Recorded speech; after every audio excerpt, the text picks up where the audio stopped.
পরশুদিন বিকেলবেলায় শপিং করতে গেছিলাম। তো শপিংয়ে যাওয়ার আগে ঈশ্বরগুপ্ত সেতুর ওখানে যে নতুন কনস্ট্রাকশনের কাজ হচ্ছে সেটা দেখার জন্য চলে গেছিলাম।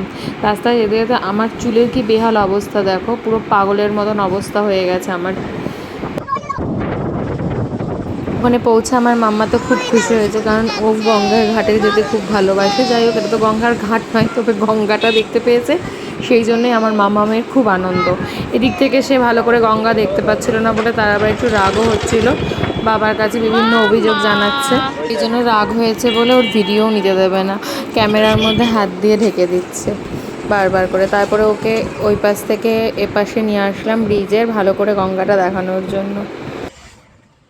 তারপর ওখানে দাঁড়িয়ে কয়েকটা ফটো তুলে আমরা ওখান থেকে বেরিয়ে পড়লাম।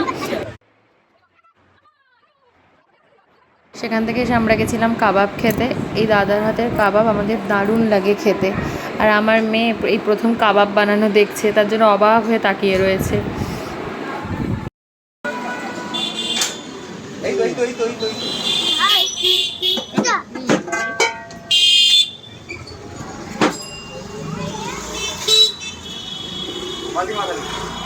একটু একটু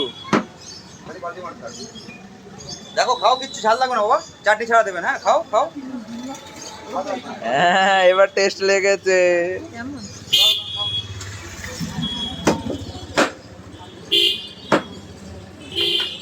তারপরে ফাইনালি পৌঁছে গেছি শপিং করতে, যে জন্য আমাদের বেরোনো। আমার সাথে সাথে আমার মেয়েও আমাকে এসে শপিংয়ে হেল্প করছে, কি কিনবো না কিনবো ও একটুখানি চয়েস করে দিচ্ছে, মা এটা নাও ওটা নাও।